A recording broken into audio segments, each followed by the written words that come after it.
Listo. Buenos días. Hola Jimena y maestra que nos verá en un ratito. Bien. El tema de esta exposición es la educación preescolar en México. Trataremos el apartado 7, que es capacitación y experiencia docente. Esta vina está compuesta por Carmen Jimena Romero Salgado y su servidora Elizabeth Cruz Pérez. Para introducirnos en este apartado, hay que tomar en cuenta cuál es el rol de los docentes y preguntarnos, ¿por qué los docentes son actores fundamentales en la educación? Los docentes cumplen muchas funciones y entre ellas destacan las siguientes. El primero es que diseñan e implementan situaciones didácticas para el desarrollo de competencias. Estas competencias están establecidas en el currículum, basadas en los propósitos que tienen que lograr los alumnos. Estas situaciones didácticas las diseña el maestro de acuerdo a los tipos de aprendizaje que tiene cada estudiante. Además, los docentes organizan los ambientes educativos. Estos ambientes proveen al estudiante de confianza, de seguridad, en donde ellos pueden ser ellos mismos y les ayuda también a su proceso de aprendizaje. Por lo cual radica la importancia de estos ambientes educativos. Gracias a los ambientes educativos, el docente toma en cuenta las características individuales de los niños, los recursos con los que cuenta la institución, la participación de la familia. En los ambientes educativos se permite identificar los comportamientos, actitudes y el desempeño de los alumnos. Otro rol fundamental es que el docente tiene capacidad para identificar y dar respuesta a las necesidades de los alumnos. Esta capacidad es un componente clave de la calidad educativa, puesto que el docente, al prestar atención a las necesidades de sus alumnos, también generará las estrategias de enseñanza-aprendizaje y buscará la forma de intervenir o no intervenir en estas necesidades. Otro rol fundamental son las estrategias para promover el autoconocimiento de los alumnos, la autorregulación y la autonomía. El autoconocimiento en los alumnos permite que desarrollen su identidad, su personalidad, basadas en valores y el respeto a la diversidad de personalidades de sus compañeros. Y un dato interesante a destacar es que las maestras con más años de educación oral cuentan con mayores estrategias para el desarrollo del alumno. Estas maestras que tienen un mayor grado máximo de estudios promueven interacciones más adecuadas con sus estudiantes, generan actividades cognitivamente estimulantes que les permiten desarrollar su pensamiento cognitivo, promoviendo su desarrollo social. ¿Sí? Ahora bien, en estas investigaciones analizadas encontramos los resultados referentes a la formación del personal docente, así como también tenemos los resultados que son con los años de experiencia como docente frente a grupos.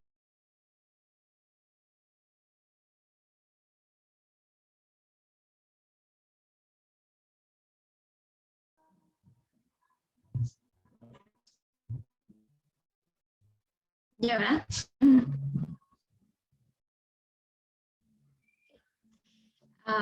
Tuvimos una pequeña falla debido al internet, pero continuamos. Ahora bien, se explora la escolaridad del personal docente de educación preescolar en México, considerando el nivel máximo de estudios. Tenemos en primer lugar la escolaridad de docentes de escuelas generales. Aquí hay una diferencia de la de la escolaridad del personal docente de escuelas rurales unitarias y las no unitarias. En las primeras, el porcentaje de maestros con estudios de bachillerato es 6 veces mayor que el de las no unitarias. Menciono esto porque es preocupante que los alumnos de escuelas rurales unitarias cuenten con maestros que solo tienen estudios de bachillerato, porque estos alumnos son los que están en mayor desventaja socioeconómica y cultural y social, puesto que tener a maestros que no están del todo preparados no favorece mucho su proceso de desarrollo, de aprendizaje, de su desarrollo integral. Otro punto a destacar en estos resultados de escuelas generales es el porcentaje, es en las escuelas privadas, en el cual se presenta el mayor número de docentes que no cumplen con la preparación básica o que es requerida para ejercer la profesión. Si bien los alumnos de escuelas privadas no presentan desventajas como las anteriormente mencionadas, pues también cabe destacar este porcentaje, que son más de la tercera parte cuya escolarización no cumple con estos requisitos que son básicos. Y destacando también que se consideran las escuelas privadas como de mayor calidad educativa. Sin embargo, estos estudios demuestran lo contrario al no contar con maestros que estén debidamente preparados. Muy bien, seguimos con escolaridad de docentes de escuelas indígenas. En estas escuelas es permitido cierto grado de estudios debido a los desafíos de cobertura del personal docente. Aquí, si bien sí se solicita que los maestros cumplan con los requisitos, pero también se les permite cierto grado porque pues escasean los docentes en estas escuelas. Anteriormente, maestras que ejercían comenzaron a ejercer con un nivel máximo de estudios de bachillerato, lo que representa el 50% que ejercían en estas escuelas, y el 30% tenía una escolaridad máxima de secundaria, lo cual es mucho más bajo en estas escuelas.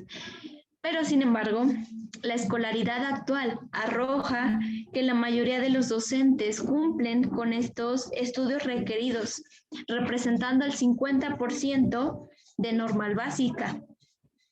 Sin embargo, aunque todavía tenemos arrastrando esas generaciones, el 30% no cumple con esos requisitos básicos, pues el 20% solo cuenta con bachillerato y 7% cursó otra licenciatura que es diferente a la licenciatura en educación preescolar, lo cual sí está cerca, pero pues no es precisamente lo mismo. En la educación indígena se ha enfatizado la necesidad de que las docentes realicen prácticas cultural y lingüísticamente pertinentes. Las maestras de estas escuelas deben conocer el modelo educativo que está basado en esa cultura, en la cultura indígena, y deben estar familiarizadas con las características de la cultura. Por ello, la importancia de que estos docentes cuenten con la preparación que es debidamente requerida en estas escuelas. Y como último punto tenemos a la escolaridad de docentes de escuelas comunitarias. Los instructores comunitarios son jóvenes que son egresados de secundaria o bachillerato entre 14 y 25 años que prestan servicio social educativo en comunidades apartadas. Estos jóvenes que se incursionan en esta profesión de la docencia en escuelas comunitarias donde sí se requieren docentes y escasean mucho más que en las escuelas indígenas, pues son como prestadores de servicios que son egresados de bachillerato y prestan ese servicio. En estas escuelas se les solicita a estos jóvenes participar en una capacitación inicial intensiva de al menos 7 semanas, en el cual se espera que adquieran las competencias necesarias para la enseñanza en estas escuelas. Y ahora bien, los resultados arrojan que todos los instructores comunitarios cumplen con los requisitos de escolaridad estipulados en esta modalidad, que representa el 50% que han terminado la carrera para ejercer. Con respecto a la capacitación inicial intensiva, la mayoría solo recibió 4 semanas, un 15% por 7 semanas y un 6% no recibió esta capacitación. Así es como están ejerciendo. Aquí cabe destacar que la duración de la capacitación en el cual estos jóvenes deben participar es muy importante, porque en esta se explica el currículo que es necesario para estas escuelas, que en muchas ocasiones está desfavorecida por el medio, por el contexto en el que se encuentra. Y finalmente tenemos las conclusiones de estos resultados referentes a la formación del personal docente. En primer lugar, como conclusión de este estudio en las diferentes escuelas, se destaca que hay un gran porcentaje de docentes que solo cuentan con bachillerato para ejercer su profesión y otro porcentaje que no cumple con lo requerido. Esto es preocupante porque estas escuelas podrían estar en desventaja de oportunidades que a largo plazo podría desfavorecer a la sociedad por no recibir una calidad educativa adecuada.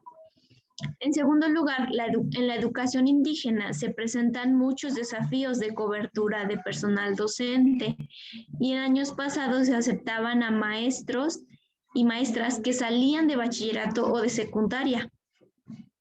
Finalmente, en las escuelas comunitarias, los docentes, es más la escasez del personal docente, porque ahí van muchos niños y pues los docentes también escasean en preparación y por lo general ejercen jóvenes de entre 14 y 25 años que prestan servicios en comunidades apartadas y que necesitan recibir una capacitación de semanas para lograr esas competencias que posiblemente no las han desarrollado, pero debido a la escasez, pues se requiere que obtengan esas competencias. Y ahora pasamos al siguiente estudio, que son los años de experiencia como docentes frente a grupo, explicada por mi compañera Jimena. Adelante, Jimena. Gracias, Eli, y también buenas tardes a la maestra. Bueno, ahora voy a explicarles lo que es los años de experiencia como docentes frente a grupo.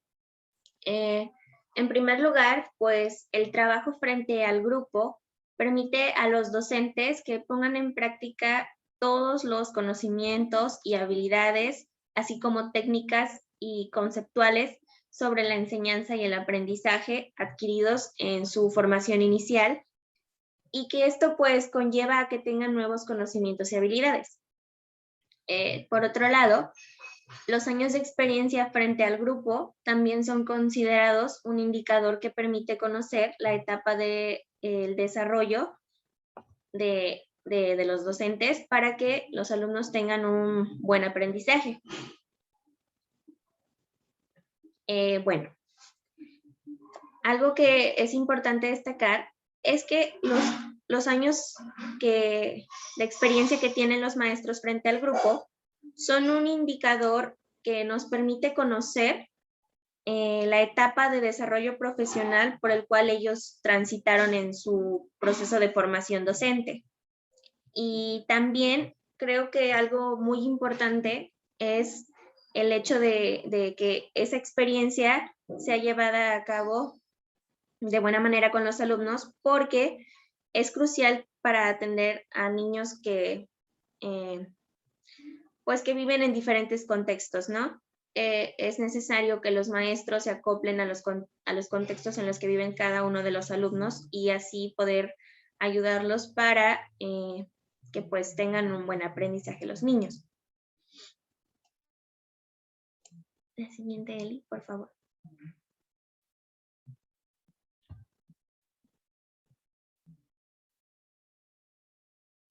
Ok, bueno. Puntos importantes que tienen que ver en la formación del docente y en su experiencia escolar es que en las escuelas urbanas e indígenas, la mayoría de maestros han estado frente al grupo por más de 10 años. Todos estos son puntos importantes, pues hablan de cómo ha sido desarrollada toda su experiencia, ¿sí? En qué contexto se han estado laborando y cómo es ese contexto y de qué manera pues les ayuda o les puede causar ciertas limitantes al momento de la enseñanza. Por ejemplo, solo una tercera parte de los maestros tienen más de 20 años de servicio docente. En las escuelas rurales, la mayor parte cuenta con menos de 10 años de experiencia frente a un grupo, lo cual a veces puede llegar a ser un poco complicado porque igual y no están tan desenvueltos en ese contexto.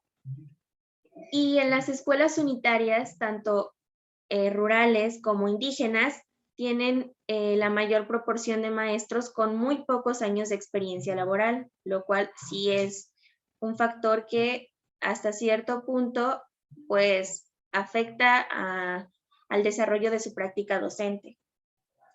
Y por último, en las escuelas privadas, pues generalmente los maestros o la mayoría de los maestros que laboran en esas escuelas cuentan con muy poquitos años de servicio, de 5 años o menos, lo cual a veces pues no les permite que tengan el mismo desenvolvimiento en el aula con sus alumnos.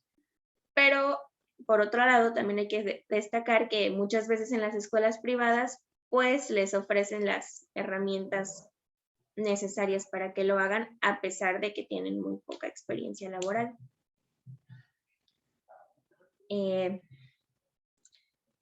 Bueno, también muchos de los resultados que nos muestran en esta investigación es que en México, pues los docentes de las modalidades urbanas, públicas y de educación indígena tienen más años de haber estado frente a un grupo. Esa es como que la mayoría de maestros que han trabajado, que tienen mayor experiencia docente.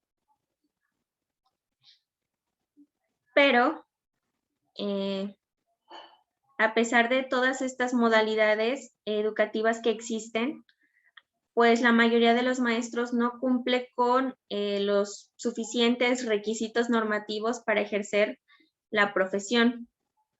Entonces, en las escuelas públicas, por ejemplo, los porcentajes más altos de incumplimiento se encuentran en las escuelas indígenas unitarias que en las indígenas no unitarias y en las rurales unitarias y comunitarias, lo cual, pues, como ya mencioné, es un factor que afecta para el desarrollo de la práctica docente. La siguiente, Eli, por favor.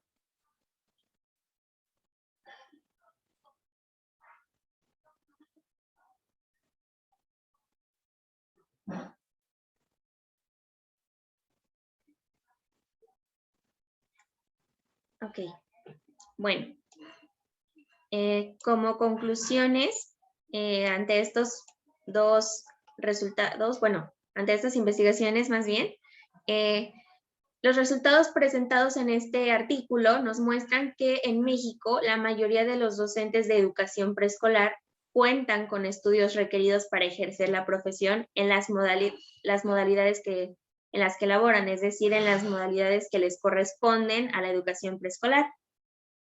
Pero en las escuelas públicas, la mayoría de maestras cuentan con normal básica o licenciatura en educación preescolar y en las escuelas comunitarias la mayoría tienen nivel de secundaria concluido. Bueno, en los últimos años, claramente muchos maestros de los que tenían normal básica o solamente hasta la secundaria, pues, ya se jubilaron la mayoría, y ya en los últimos años, ya la mayoría de maestros pues son más jóvenes y ya cuentan con la licenciatura. Pero hasta hace algunos años sí todavía la mayoría de los maestros solamente contaban con la normal básica y no tenían como tal establecida su profesión o su área en la que se desempeñaban laboralmente. Es decir, que por ejemplo había maestras más mayormente, que solamente se habían preparado en educación preescolar o como educadoras y a veces les tocaba dar clases en primaria o en secundaria. Y bueno, sí es algo complicado porque no tienen igual los mismos conocimientos, ya que no son los mismos niveles y por ende, pues no siempre desarrollaban correctamente su práctica docente, ya que estaban en un nivel para el cual no fue su preparación.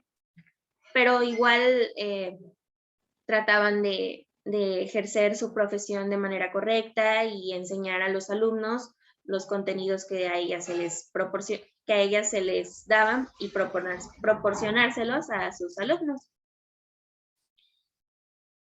Y bueno, creo que todos los datos de este apartado pues se complementan con las diferencias de oportunidades de aprendizaje brindadas por los docentes con distinta escolaridad y experiencia. Así que con base a estos resultados, pues se puede orientar el diseño de mecanismos, herramientas de aprendizaje y enseñanza para que el niño tenga un buen desarrollo y entonces creo que así estaríamos marcando lo importante que es la educación preescolar en el desarrollo personal y escolar futuro de cada alumno. Y es todo. Gracias.